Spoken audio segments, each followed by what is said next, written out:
Hello vlog. Good evening everyone. We're going to Ras Al Khaimah from Dubai guys. Siguro mga 1 hour and 45 minutes from Dubai to Ras Al Khaimah. Uh, we are going there because may nag-camping doon. So, in-invite ako sa friend ko, puntahan daw namin yung volleyball community. So, sumasama din ako, wala naman akong ginagawa para din makalabas. Lagi lang kasi ako nasa bahay after work. So, sumama ako. Yan, dito na kami sa biyahe. Ang layo. Ang layo. At dito kami dumadaan sa guys, sa Khorfakkan. Ito ang tunnel. Khorfakkan Tunnel. Itong Khorfakkan Tunnel guys, bali lima siya. Ito ang unang tunnel. Ang haba no. Nasa under the stone pala to guys. Dati wala to First time ko nang dumadaan dito. Ang layo pag pupunta na sa Khaimah tapos dumadaan ng Khorfakkan. Ang layo. Kasi yun ang sinunod namin nga map Kaya malayo tuloy, no choice na kami, walang shortcut. So dito kami dumadaan sa Khorfakkan. Ito ang unang tunnel.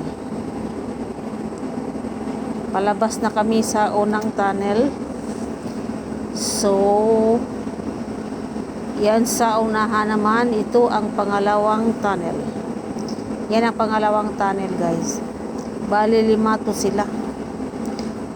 Paano kaya to ginawa no? Sa ilalim ng bato.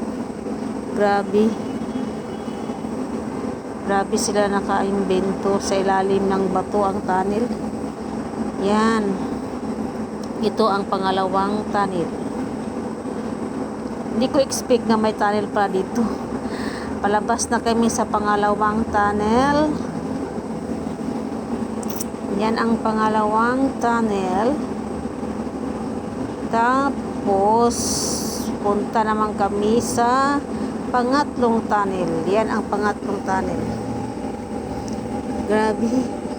Ang lakas ng takbo namin kasi malayo pa ang biyahe. Imagine nga, magdalawang oras na. Grabe. Pag ikaw lang magbiyahe ito mag-isa, nakakatakot, no? Nakakatakot kasi diba nasa ilalim ng tunnel. Ito nga pangatlong tunnel. Pangatlong tunnel, grabe. Kaya pala sinama ako ng friend ko kasi parang may kasama siya sa biyahe. Nakakatakot pag mag-isa lang. Diba? Ang layo pang biyahe, okay lang kung malapit lang ang layo Yan ang pangatlong tunnel.